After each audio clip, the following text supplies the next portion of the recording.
A tribute to Mrs. Roseline Omoyemwense Omorotionmwan.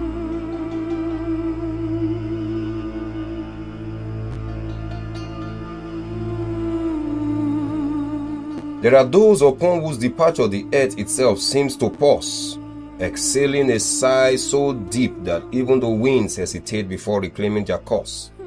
Mrs. Roseline Omoyemwense Omorotionmwan was one of such souls, a woman not merely of this world, but of realms where grace, wisdom, and love converge in eternal symphony. Now she belongs to the ages, her footprints pressed indelibly upon the sands of time, her voice still whispering through the leaves of memory, her laughter now a soft echo in the chambers of longing hearts. Born in 1938 in Ago Ekagwere village, Oredo local government area of Edo State, she was the daughter of the late Pa and Ma Ogunsuyi. She grew up in a time when formal education was not readily accessible to girls, yet her natural intelligence and determination would not be silenced. She found creative ways to educate herself, observing school pupils, absorbing knowledge with a quiet hunger that would define her life.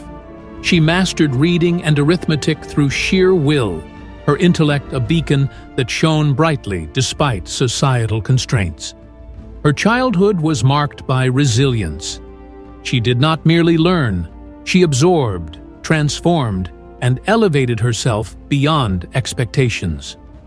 In the twilight of the evening, when other children played in the fields, she would sit by the flickering flame of a lantern, tracing words in the sand, committing knowledge to memory. Hers was a mind that refused to be contained. The world around her was a classroom, and she its most diligent student. In 1962, she married Mr. Michael O. Omorotionmwan, forging a partnership built on love, mutual respect, and shared ambition. She did not merely integrate into his family, she expanded his definition, blurring the lines between in-laws and siblings, fostering an environment where all were equally cherished. Her presence was transformative. Where she went, she wove unity, a testament to the depth of her heart. When her husband was posted to AC as a headmaster, she demonstrated her entrepreneurial spirit by establishing a sewing institute in Ohoho. Yet, life's tides shifted with the outbreak of civil war, forcing their relocation to Benin City. There she flourished as a businesswoman, her resilience and keen business acumen manifesting in multiple ventures. In 1970, when her husband secured a petrol dealership with Mobile, she stood firmly by his side, offering financial support and working tirelessly to ensure its success. She was one of the pioneering marketers of plantain chips in Benin City, demonstrating her innovative nature. Her business empire expanded as she became a major distributor for esteemed brands such as Olo, Okada Dry, Coca-Cola, and Bendel Brewery. Even as her enterprises grew, she remained rooted in family, balancing the demands of business with unwavering devotion to her children's upbringing. She opened and managed a provision store, later delving into the construction industry as a registered contractor and successful builder, proving that her capabilities knew no bounds. Her industriousness was not merely a means of survival, it was an expression of her undying commitment to providing for her family and uplifting those around her. Her sharp business acumen was accompanied by an unrelenting generosity. No visitor left her home empty-handed, no relative lacked assistance when in need. She did not see success as an individual pursuit, but as a collective endeavor, one where many must rise together. Her sharp intellect remained one of her defining traits, a trait that persisted well into her advanced years. She amazed family members with her ability to recall events, dates, and intricate details with clarity. Education was a cornerstone of her values. Not only did all her children obtain degrees, but she also extended her generosity to siblings and others, ensuring they too had access to learning. Her faith journey was equally inspiring. Ordained a deaconess at Christ Apostolic Church of God Mission by Apostle Dr. Samuel E. Ogboma, she graduated from Bethel Bible College with distinction, receiving accolades for her charitable works.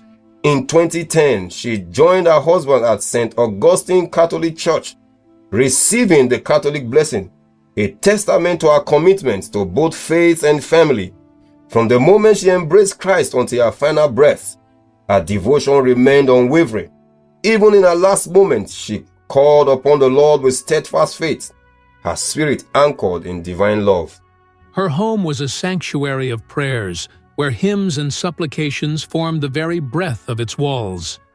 She would rise at dawn, lifting her voice in thanksgiving, interceding for her children, and seeking the face of God for all in need. Her devotion to prayer was not a mere ritual, but a lifestyle, a testament to her unwavering belief that faith, when lived fully, could move mountains. She was a mother, not only to her biological children, but to many who found solace under her guidance. Her wisdom was a guiding torch, illuminating paths of those who sought direction. Her faith, unwavering even in the face of trials, became an inheritance passed down to generations, an eternal testament to her belief in divine providence. Roseline Omoyemwense Omorotionmwan was more than a woman. She was a force of nature, an embodiment of resilience, wisdom, and love. Her legacy is not confined to the pages of history, but lives on through the lives she touched. Her devoted husband, her 6 accomplished children, and the countless others who felt the warmth of her kindness. Her sons-in-law became her sons, her family extending beyond bloodlines into boundless embrace of love. She defied the limitations imposed by her time, carving a path of success and significance through shared determination. She was a nurturer, a visionary, a builder, not just of homes and businesses, but of dreams, of possibilities, of hopes. She leaves behind a story written not in ink, but in the hearts of those she uplifted, a melody that lingers in the quiet moments of reflection.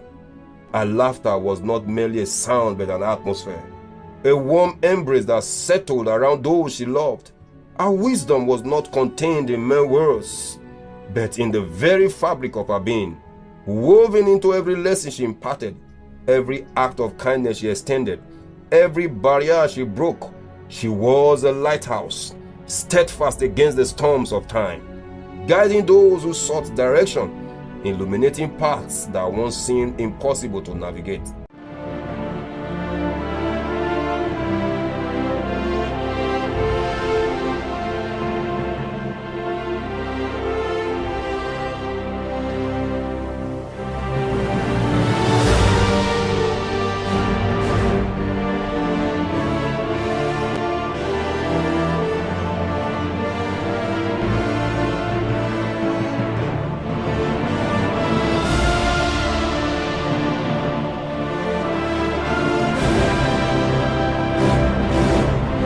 Her departure is felt deeply, yet in the quiet echoes of memory, she remained.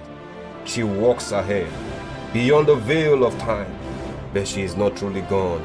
She waits on the shores of eternity, her arms open as they always were, her smiles as radiant as ever. When we too must cross that final threshold, may we find her there, waiting as she always did. Rest well, dearest mother, sister, friend, and guardian. Your story does not end here. It merely takes a new eternal form.